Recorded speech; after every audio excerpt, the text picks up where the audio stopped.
이따가 이제 우리 광고 시간에 말씀드리겠지만은 안직 집사님이 출국이 좀 늦춰져가지고 성경 퀴즈도 한 주 연주를 하려고 그래요. 연기하려고 그래요. 그래서 그때까지 이제 창세기를 계속 오늘 말씀을 전하겠습니다. 오늘 말씀은 아브라함입니다. 여러분 아브라함의 별명이 뭡니까? 믿음의 조상이요. 믿음의 조상이죠. 신구약 성경에 수많은 사람이 나오지만 믿음의 조상이라는 가장 어떻게 보면 훌륭한 최고의 타이틀을 가진 사람은 다른 사람이 아니라 바로 아브라함입니다. 그래서 아브라함이기 때문에 우리가 혈통적으로 아브라함하고 피가 섞여 있습니까? 우리 지금 대한민국의 우리 그리스도인들이 전혀 안 섞여 있죠. 혈통적으로 아무런 연관이 없지만 그러나 우리는 아브라함을 믿음의 조상이다 이렇게 생각을 하고 있습니다. 그것은 왜냐하면 믿음 안에서 우리가 아브라함과 연결이 되는 것이죠. 그래서 오늘 다루는 이야기는 아브라함의 생애와 관련된 여러 이야기들 중에서 가장 잘 알려진 이야기 중에 하나고 또 아브라함의 생애의 마지막 어떻게 보면 마지막 어떤 있었던 사건이라고 보입니다.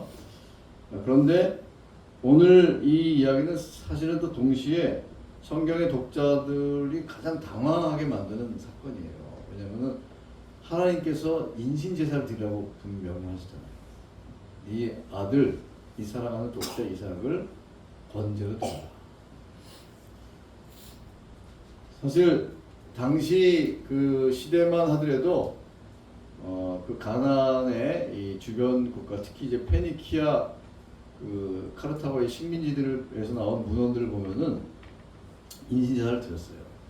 애들 뼈도 막 발견되고 합니다. 그래서 인신제사가 당시에 이렇게 널리 알려졌다라고 이렇게 보여줍니다. 그래서 고대 세계 아브라함이 살던 그 시대만 하더라도 사람을 신에게 드리는 것이 가장 신에게 드릴 수 있는 최고의 것이라는 생각이 있었어요. 그래서 아브라함이 이런 명령을 들었을 때 이거를 아주 이상하게 생각하지는 않았을 겁니다. 그렇지만 아브라함으로서는 당황스러울 수밖에 없는 게 이삭이 바로 하나님께서 언약의 성취로 주신 아들이기 때문이에요. 뭐 잘 아는 내용이 아브라함의 생애에서 가장 핵심적인 그 주제 중에 하나가 불임이잖아요. 불임. 사라가 아이를 낳지 못하기 때문에 아브라함은 자기의 유업을 물려줄 자식이 없었어요. 그래서 그것 때문에 계속 굉장히 힘들어했었는데 하나님께서 다른 누구도 아닌 바로 사라의 몸에서 태어난 기적적으로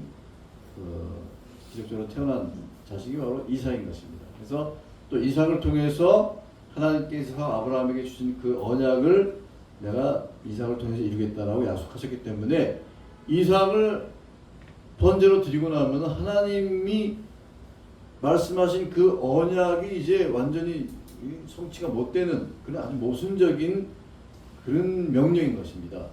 그래서 아브라함이 이제 히브리서 11장 17절부터 19절에 따르면은 아브라함이 하나님의 이런 명령을 주셨을 때 하나님께서 이삭을 죽은 자 가운데 다시 살리시더라도 이 언약을 성취하실 것이다라는 믿음이 있었기 때문에 이삭을 드리려고 했다 이렇게 얘기를 합니다. 히브리서 기자의 이런 해석은 성령의 영광을 받은 해석이기 때문에 우리가 그걸 믿어야 되는 것입니다. 그래서 아브라함이 이삭을 진짜 드리려고 그렇게 했기 때문에 하나님께서 그 아브라함의 믿음을 보시고 내가 이제는 너가 정말 나를 경외한 줄 알겠다라고 하시면서 결국 이제 이삭을 드리지 못하게 하신 거죠. 그래서 준비하신 바로 순양이 이제 뿔에 걸려 있는 걸 이제 나중에 번제로 드려서 이야기는 이제 마무리가 된 것입니다. 근데 이 이야기를 우리가 좀 자세히 살펴보면서 이 이야기가 갖고 있는 그 깊은 뜻을 우리가 한번 살펴보려고 합니다. 사실 우리는 이 이야기를 읽으면서 그냥 뭐 아브라함 믿음이 좋다 이 정도로 이제 생각을 하실지 모르지만 굉장히 이렇게 쉽지 않은 이야기. 우선 이제 인신제사에 관해서는 하나님께서 다른 본문에서 분명히 인신제사를 싫어하신다는 것을 분명히 밝히십니다. 이제 입다 사건이 한 예입니다. 입다도 자기 딸을 드렸잖아요. 근데 그 입다는 하나님이 그 드리라고 한 적도 없는데 자기가 이렇게 잘못된 서원을 해가지고 드리게 된 것이고 그 후로 입다의 이 인신제사 이후로 이스라엘에서는 인신제사가 끊어졌다라고 이제 볼 수가 있어요. 그 다음에 미가서나 이런 본문을 보면 하나님이 인신제사를 원치 않으신다라는 분명히 말씀을 하십니다. 그래서 인신제사를 드린 건 하나님의 뜻이 아니죠. 또 이 사건을 통해서도 그것이 분명히 밝혀지긴 했습니다. 근데 아브라함에게 이런 이삭을 드리라고 하는 요구하시는 이 하나님의 이 요구는 굉장히 당황스럽게 만들어요. 왜냐하면은 아브라함이 이 사건 이전까지도 이렇게 쭉 걸어온 여정을 보면은 아브라함은 굉장히 하나님의 말씀에 순종을 잘하는 사람이었어요. 그래서 여러분 아브라함이 처음 등장하는 창세기 12장에 보면은 아브라함이 원래 어디 살고 있었습니까? 갈대아인의 우르죠. 갈대아인의 우르. 근데 그 갈대아인의 우르가 어딘지 뭐 여러 가지 논란이 있는데 그거 뭐 어떤 중요한 건 아니고 메소포타미아 어디입니다. 그래서 거기서부터 내가 지시할 곳으로 가라 해서 가나안 땅으로 왔잖아요. 그러니까는 정착민에서 이제는 유목민이 된 거, 반유목민. 반유목민이라고 하는 것은 목축도 하면서 또 농사도 짓고 목축한 그걸로 이제 돈을 벌어서 양식도 사고 뭐 이런 사람이에요. 그리고 그 아브라함이 굉장히 일행이 많았어요. 집에서 길리운 자만 318명 데리고 나중에 롯을 구출한 걸 보면은 식솔이 뭐 1000명은 넘었다고 봐야 됩니다. 굉장한 상황입니다. 근데 하나님의 명령에 순종해서 갈대아인의 우르에서 가나안으로 옵니다. 이것만으로도 대단한 겁니다. 그 후로 또 아브라함이 계속 하나님의 말씀에 순종해서 사실 이제 이스마엘을 내보내라고 할 때도 굉장히 쉽지 않은 결정입니다. 사라한테는 이스마엘이 자기 자식이 아니지만 아브라함한테는 이스마엘 자기 자식이죠. 자기 자식이에요. 어쨌든 자기 자식이고 또 사실 이스마엘이 태어나게 된 동기는 누가 제공한 거예요? 사라가 제공했잖아요. 사라가 내 여정 줄 테니까 당신 따라 그래서 아브라함이 속으로 씩 웃으면서 이렇게 좋아가지고 말 잘 남자는 그래가지고 그렇게 태어난 아들인데 내쫓으라 하니까 또 스트레스 받는 거예요. 근데 하나님께서 내쫓으라 그러셨잖아요. 내보내라. 그래서 이렇게 하나님 말씀을 잘 듣던 사람이에요. 그런데 여기까지 사실 온 것만 하더라도 아브라함은 믿음의 사람인 게 분명하고 흠없이 나무랄 데 없이 하나님 말씀에 잘 순종하는 사람인데 뭐가 부족하다고 하나님께서 아브라함을 시험하시려고 100세에 낳은 그 아들 이삭을 바치라는 겁니다. 여러분 같으면 바치겠습니까? 참 이게 쉬운 일이 아니죠.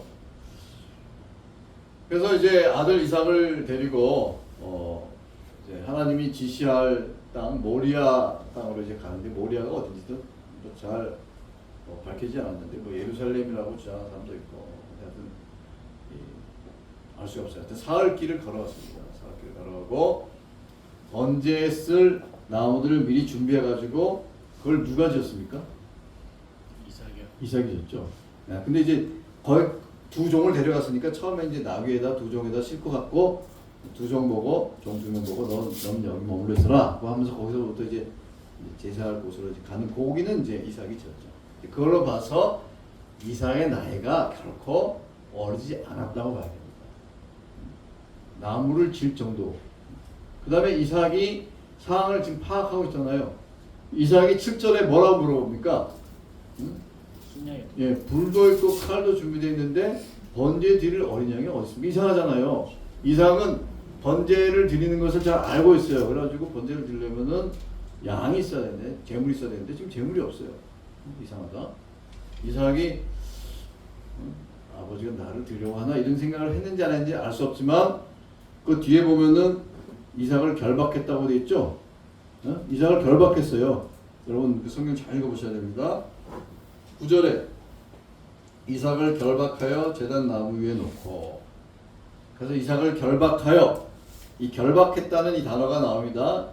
그래서 유대인들은 이 이야기를 뭐라고 제목을 붙였냐면은 이삭의 아케다. 그 아케다라는 말은 묶는다는 뜻이에요. 결박. 이삭의 결박. 이 이야기의 주인공을 아브라함으로 보지 않고 이삭으로 봤어요.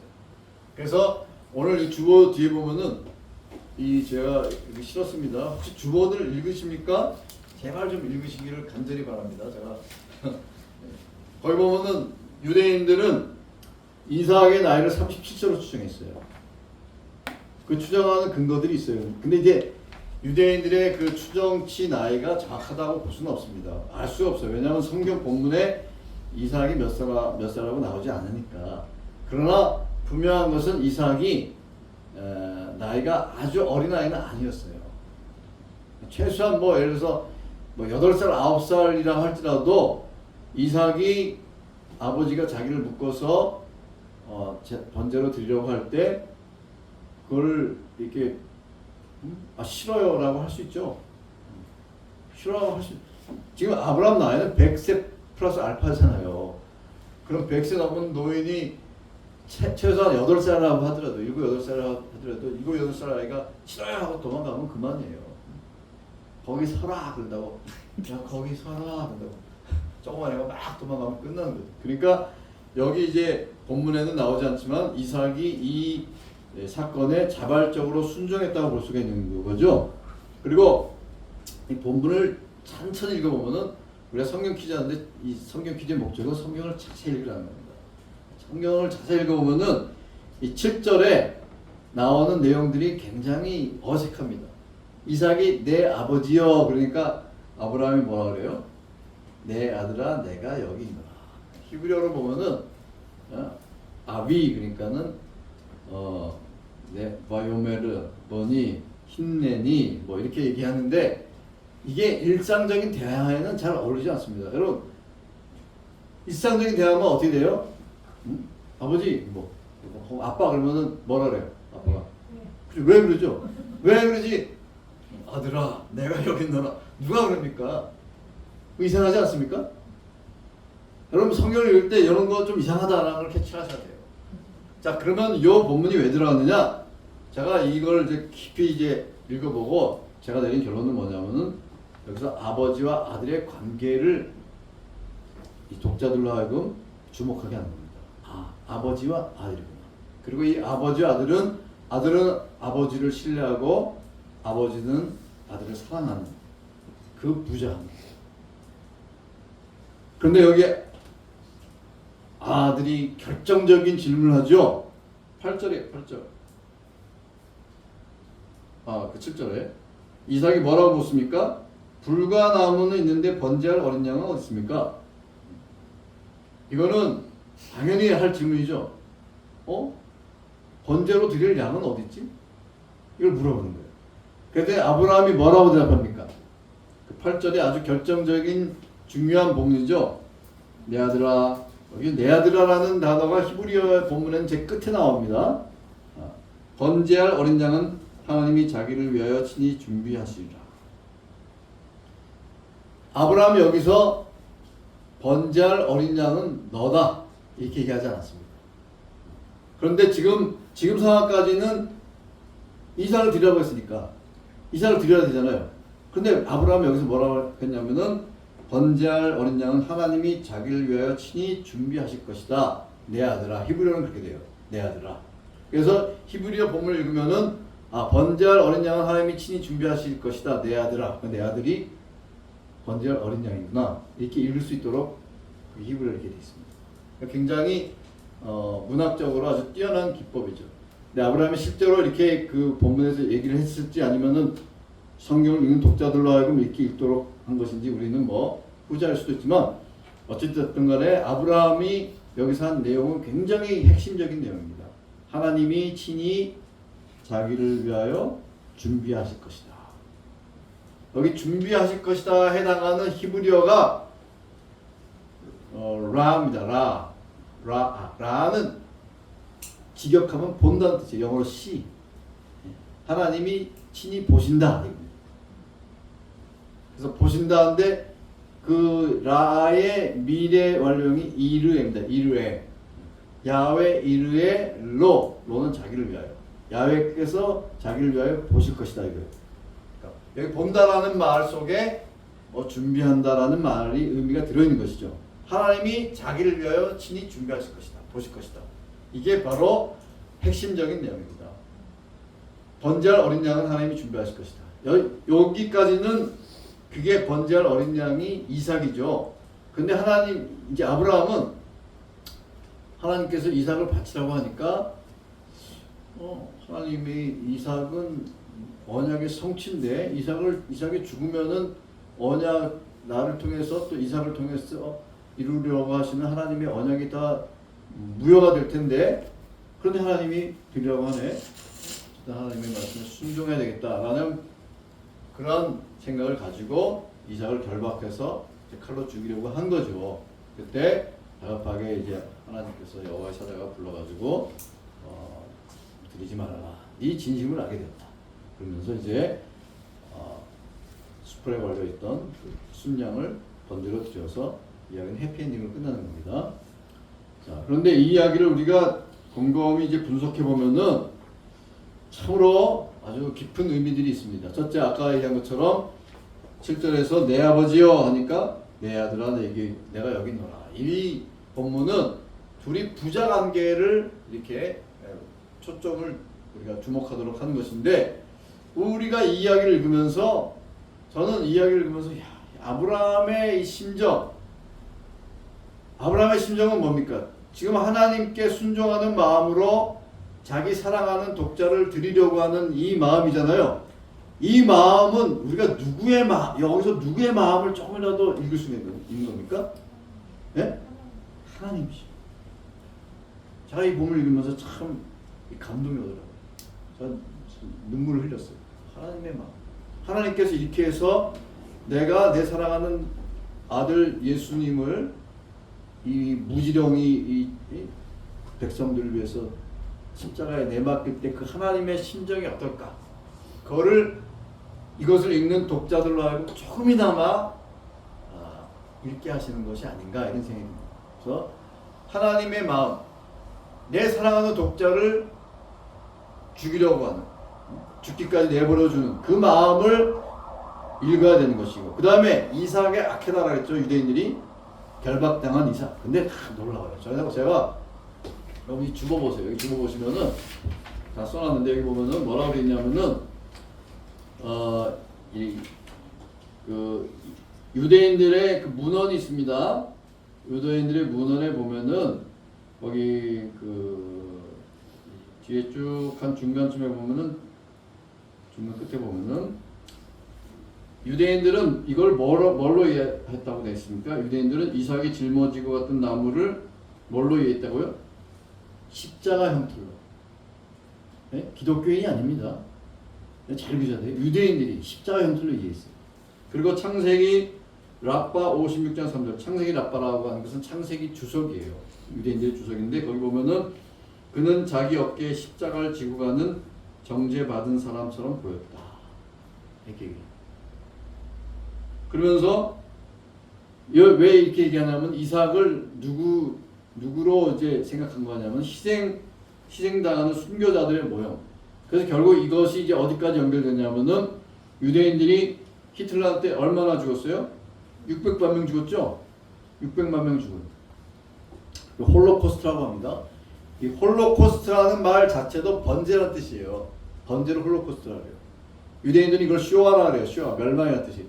쇼아, 히브리어로. 근데 홀로코스트라고 하는데 이 홀로코스트라는 말은 원래 번제라는 용어인데 자기네들이 죽은 것을 홀로코스타 이렇게 얘기를 하게 된 겁니다. 그러니까 유대인들은 이 본문을 보면서 누구를 보는 거예요? 희생당하는 순교자, 자기네들. 그런데 은연중에 이삭이 지고 간 이 나무가 바로 십자가다 이렇게 얘기했어요. 이게 누구예요? 예수님. 아까도 말씀드렸지만 이삭이 여기서 저항하지 않았죠. 이삭이 최소한 7, 8살 됐을 텐데 7, 8살만 됐어도 싫어요 그러고 도망가면 그만이에요. 뭐 초원이 정도만 돼도 도망가면 그냥 아브라함이 거기 서라 아들아 어떻게 쫓아가요. 100세가 넘은 노인이. 근데 이삭이 순종하고 있잖아요. 그러니까 우리는 이 본문에서 이삭의 신목 속에 자발적인 순종을 읽을 수 있어야 되는 거예요. 그게 바로 십자가에 달리신 예수님, 그것을 바라보게 하는 것입니다. 그래서 이 본문은 우리가 여러 가지 생각하게 하는데 한번 생각해 보십시오.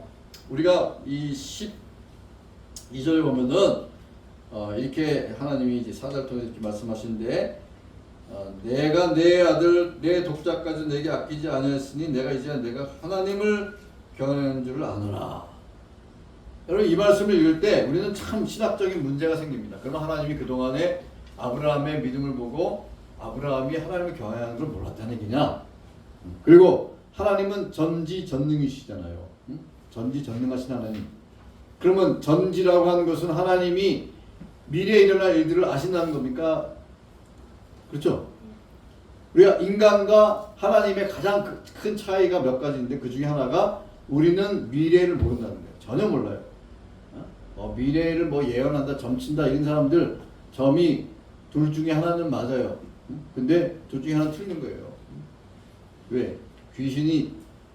귀신같이 안다 할지라도 정확히 알 수가 없거든요. 오직 미래를 알고 계시는 분은 하나님이시죠. 왜냐하면 하나님이 미래를 계획하고 계시니까. 그래서 어떠한 일이 일어날지를 다 알고 계시는 하나님께서 이렇게 말씀하신다는 것은 우리로 하여금 신학적으로는 참 놀랍기도 하고 당황스럽기도 하지만 왜 이렇게 말씀하시는지를 우리가 생각을 해야 되는 겁니다. 사실은 이 모든 일들은 하나님께서 누구를 위하여 하시는 것인가 생각을 해봐야 돼요. 이것을 읽는 독자들인 바로 우리들, 그리스도인들, 하나님의 자녀들, 하나님의 백성들을 위해서 하시는 것입니다. 그리고 이 이야기에서 처음부터 끝까지 주인공은 아브라함이 아닙니다. 순종하는 아브라함이 아니라 하나님이세요. 하나님이 보신다는 거예요. 뭘 보십니까? 사람의 마음을 보시는 거고 그 다음에 뭘 다 준비하고 계시고 일어날 모든 일들을 다 계획하고 계시고 그 속에 아브라함은 순종하는 사람들의 어떤 표본이 되기 위해서 도구로 사용된 것이죠. 그런데 인간은 하나님께서 뭘 계획하고 계시고 미래에 무슨 일들을 하고 계시며 이 미래가 어떻게 될지에 대해서 전혀 몰라요. 그래서 아브라함의 마음속에 있는 그 순종의 믿음이 겉으로 드러날 필요가 있었던 것입니다. 그것이 바로 모리아에서 이삭을 드린 사건으로 표현된 것입니다. 그러니까 우리가 이런 얘기를 하잖아요. 하나님께서 우리가 필요로 하는 것이 뭔지 아십니까? 모르십니까? 다 알고 계시죠? 내가 뭘 필요로 하는지 다 알고 계시죠. 내 마음의 소원까지, 내 마음의 어떤 잘못된 생각들, 죄를 지려는 마음까지 다 알고 계세요. 또 내가 무엇을 원하는지 다 알고 계세요. 그런데 우리가 기도를, 그러면 어떤 사람은 그래요. 그래서 기도할 필요가 뭐가 있느냐. 하나님 다 알고 계신데. 그 말 맞습니까? 틀립니까? 네? 틀린 거예요. 왜 틀렸느냐? 내가 마음속에 담고 있는 생각을 드러내야 되는 거예요. 하나님 앞에 나와서 나를 보여야 되는 거예요. 적극적으로 내 마음속에 있는 것이 행동으로 드러나야 되는 것입니다. 그걸 하나님이 기뻐하시는 거예요. 그리고 아브라함이 우리 신학적으로는 이렇게 얘기할 수 있습니다. 아브라함이 여기서 이삭을 드릴 것을 하나님이 아셨을 것 같아요? 모르셨을 것 같아요? 아시죠? 아시는 거예요. 그렇지만 아브라함은 모르죠. 아브라함은 몰라요. 아브라함은 내가 여기서 진짜 이삭을 드릴 건지, 정말 아브라함이 고민했을 것 같아요? 안 했을 것 같아요? 네? 아브라함이 고민을 안 했다라고 생각을 한 사람은 이 세상 사람이 아니에요. 그 정상이 아니에요. 당연히 고민하죠. 사랑하는 독자인데, 요새 말로 눈에 넣어도 아프지 않은 아들인데, 그리고 약속의 성취인데 그 아들을 바치라고 하니 고민이 되죠. 하나님 진짜 왜 이러시지? 나를 왜 이렇게 괴롭히시지? 이렇게 생각을 했을 겁니다. 그런데 아브라함이 묵묵히 순종합니다. 그래서 아브라함은 믿음의 조상이라는 타이틀을 얻을 수 있는 거예요. 그래서 우리가 이야기를 읽고 또 욥기 읽으면서 정말 왜 이렇게 정말 순수한 믿음을 가진 사람이 고난을 당하는가, 이런 모습을 보면서 걱정하는 사람이 계실지 모르는데 전혀 걱정 안 하셔도 됩니다. 우리는 그 정도의 믿음이 아니기 때문에 걱정을 하세요. 제가 신학교 있을 때 그 얘기 많이 했어요. 너무 걱정하지 말라. 그런데 아브라함은 그러한 순수한 믿음을 갖고 있는, 정말 하나님의 명령에는 100% 순종하고자 하는 자세와 또 그것을 믿음으로 또 행위로 나타내는 사람이기 때문에 하나님께서 아브라함을 믿음의 조상으로 삼으신 것입니다. 그래서 그가 갈대아인의 우르에서 떠나라 그래서 수천 킬로를 걸어서 가나안으로 갔고 거기서 유리하며 장막에 거하면서도 하나님께 순종하는 마음으로 살았고, 그런데 하나님께서 그 아브라함을 통해서 놀라운 일을 하시려고 아브라함에게 언약을 주셨는데 그 언약들을 아브라함이 굉장히 위기에 빠뜨리죠. 자기 아내를 누이라 그래가지고 애굽왕 바로도 그렇고 그러나 아비멜렉도 자기 구매드리고 막 그러잖아요. 그런 사건들을 통해서 아브라함에게 준 언약이 막 위기에 처한데 하나님께서 하나하나 적극적으로 보호하시고 도우시고 해서 그 언약이 계속 성취될 수 있도록 만드시는 것입니다. 그리고 그 언약의 마지막 큰 장애물이 바로 이 사건인 거예요. 그러니까 우리가 생각할 때는 큰 장애물들은 불임이고 또 주변에 이 미신을 섬기는 세계고 폭력적인 세계고 이런 것이 굉장히 우리의 언약을 성취하는 데 장애물이 될 것이라고 생각하는데, 오늘 본문에서 이 언약을 성취하는 데서 가장 큰 장애물은 바로 하나님 자신인 거예요. 놀랍죠? 하나님은 믿음의 대상인데 어떻게 하나님 자신이 언약의 성취에 방해물로 작용했느냐? 왜? 하나님께서 아브라함한테 굉장히 보통 사람들한테 요구할 수 없는 큰 믿음을 요구하신 거예요. 하나님의 요구가 바로 이것입니다. 하나님의 헌신에 대한 요구는 끝이 없는 거예요.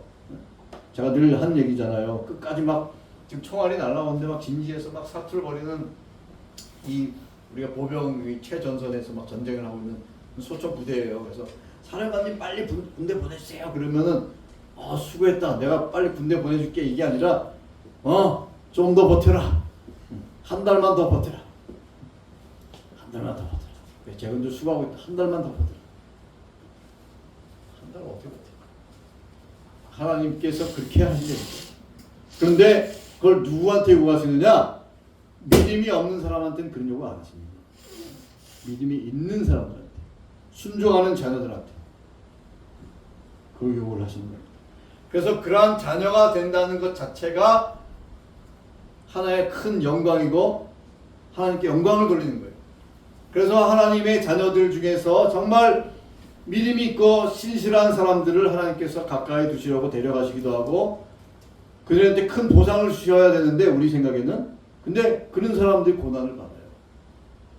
그래서 이 역사를 보면은 끝까지 충성하고 하나님께 충직하게 지냈던 사람들이 이 세상에서 큰 뭐 축복을 받고 이게 아니라 그들이 고난을 당하고 순교당하고 핍박당한다니까요.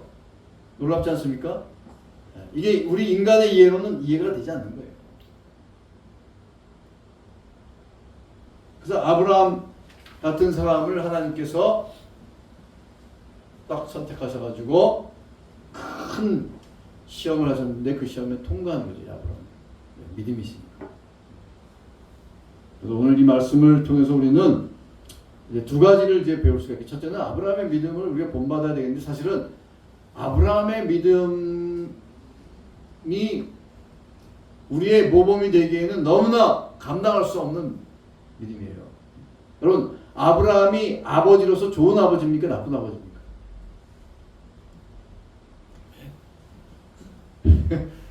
여러분들이 부모인데 자식을 바쳐라 그러면은 여러분 바치겠어요? 이럴 것 같아요. 하나님, 제가 그동안 충성을 다했지만 이건 좀 도저히 못하겠습니다. 왜 이렇게 얘기하지 않겠습니까? 그러니까 아버지로서는 우리의 현대인들의 그 상식적이고 합리적인 판단으로는 아브라함은 제정신이 아닌 거예요. 이 미친 사람이에요. 자기 자식을 바친다 이게 그러면 요새 만약에 이런 일이 일어났다 그러면은 일단 물어보겠죠. 네가 직접 들었어? 하나님의 음성인지 네가 어떻게 알아? 이렇게 따질 수도 있고 이게 성경적인 거냐? 뭐 이렇게 물어볼 수도 있고 어떻게든지 합리적인 그 토대를 가지고 빠져나가려고 하겠죠. 그러니까 아브라함은 좋은 아버지 맞아요. 그런데 이삭을 제물로 바치려고 할 때는 좋은 아버지건 좋은 상사건 좋은 어머니건 뭐 좋은 친구건 이런 것이 문제가 아니고 하나님께 순종하는 하나님의 자녀인가, 이게 가장 중요한 것입니다. 그래서 하나님께서 요구하시는 가장 중요한 것은 뭐예요? 이 세상에서 네가 모든 걸 희생하더라도 나와의 관계를 최우선으로 할 수 있는 그런 믿음과 용기가 있느냐, 이걸 물어보시는 겁니다. 부자 청년한테 예수님이 요구하신 것도 그거예요. 부자 청년이 다 자기가 하나님 말씀 다 지켰다 하니까 예수님이 뭐라 하셨어요? 그래? 그럼 네 갖고 있는 재산 다 팔아가지고 나를 섬기라 했더니 그 사람이 근심하면 됐잖아요. 응? 하나님께서 가장 원하시는 것, 예수님이 가장 원하시는 건 뭐예요? 다른 무슨 관계보다도 가장 먼저 우선시돼야 될 게 뭐예요? 하나님과의 관계. 그것을 위해서 다른 것을 네가 희생할 용기가 되느냐, 이걸 물어보시는 거예요. 그 용기가 되어 있는 사람은 하나님 나라를 위해서 좀 헌신할 각오가 되어 있는 것이고 순교할 각오가 되어 있는 것이죠. 그런 사람이 많지가 않습니다. 그 하나님의 요구의 수준은 바로 그 수준이라는 것을 늘 기억해야 됩니다. 기억하고 우리의 합리적인 사고로 또 우리의 인간적인 생각으로 우리의 믿음을 나는 이 정도면 내가 믿음이 좋겠네 이렇게 생각하려 절대로 그렇게 생각하면 안 돼요. 그래서 이 키에르케고르가 이 본문에 대해서 한 얘기가 있어요. 여러분 키에르케고르라고 들어보셨죠? 덴마크의 실존이 철학자. 이 이야기를 뭐라고 얘기했냐면은 우리의 자아가 하나님께 굴복할 때까지 우리를 두려움으로 몰아가는 믿음에 관한 이야기. 철학자니까지 이렇게 얘기를 하는 거예요. 그래서 이 본문은 시험에 관한 이야기가 아니라 하나님의 돌보심과 지키심의 배경 속에서 하나님의 신실하심에 관한 이야기예요. 하나님의 신실하신 분이다. 우리는 우리가 이해할 수 있는 선에서 하나님을 믿으려고 합니다. 하나님이 이렇게 해주시면 나는 믿습니다. 그리고 우리의 이해를 뛰어넘는 고난이나 또 전혀 예상하지 못한 일들이 닥치면은 낙심을 하고 하나님에 대한 믿음이 약해질 수가 있어요. 그러나 우리가 버려서는 안 될 것, 항상 붙잡아야 될 것은 하나님은 신실하신 하나님이다. 하나님은 모든 걸 보고 계시다. 우리의 미래를 보고 계시고 우리의 디테일한 모든 것까지 다 보고 계시고 우리를 위해서 준비하고 계신 하나님이시다. 이것을 믿어야 됩니다. 그래서 우리가 늘 우리의 사고를 이해할 수 있을 때뿐만이 아니라 이해할 수 없을 때까지도 하나님은 선한 하나님이시다. 하나님의 모든 행동은 선에서 나오는 것이다. 이것을 믿어야 됩니다. 아브라함이 그런 믿음이 있었기 때문에 이삭을 드리려고 했던 것입니다. 그리고 그 믿음이 결국 승리로 이어진 것이죠. 그래서 오늘 이 말씀을 통해서 우리는 하나님께서 우리의 모든 것을 준비하고 계시고, 그래서 우리는 하나님의 말씀을 믿을 뿐만 아니라 하나님을 신뢰하고 나가야 된다는 것을 다시 한번 믿고 나가는 우리 성도님들 되시길 바랍니다. 우리는 마음속으로 하나님을 사랑하고 하나님의 약속을 믿는다고 하지만 그것을 표현을 해야 돼요. 오늘 본문은 우리 마음속에 있는 것이 표현되는, 드러나기를 원하시는 하나님이신 것을 우리가 보게 되는 것입니다. 그래서 오늘 이 말씀을 통해서 우리가 좀 우리의 믿음에 대해서 점검하고, 하나님이 보시는 것은 우리의 믿음입니다. 잘못 보지 않습니다. 그리고 아브라함의 일대기를 보면은 아브라함이 했던 거는 다른 게 아니에요. 순종하는 거예요. 순종. 하나님의 말씀에 순종. 그 순종이라고 하니까 다른 게 아닙니다. 주님의 말씀에 순종하는 거예요. 주님의 말씀에 순종하고 주님의 뜻에 순종하고 묵묵히 주님이 선하신 분이시기 때문에 주님이 하실 일들을 끝까지 바라보고 기다리고 인내하는 것, 이게 바로 우리 성도의 본분이라는 것을 생각하시고 오늘 말씀을 통해서 위로받으시고 믿음의 굳건히 사는 우리 성도님들 되시기를 바랍니다. 기도하시겠습니다. 주님, 오늘 주신 주님 말씀 가슴에 깊이 새기며 믿음으로 사는 우리 성도들에게 도와주시옵소서. 하나님께서 아브라함에게 주신 이 시험을 통하여서 하나님이 신실하신 하나님이시며 끝까지 주님의 자녀를 돌보시는 하나님이심을 믿고 여호와 이레의 하나님을 믿고 우리의 삶에서 늘 어떤 어려운 일이 닥치더라도 믿음으로 승리하는 우리 성도들 될 수 있도록 은혜를 베풀어 주시옵소서. 감사드리며 예수님의 이름으로 기도하옵나이다. 네.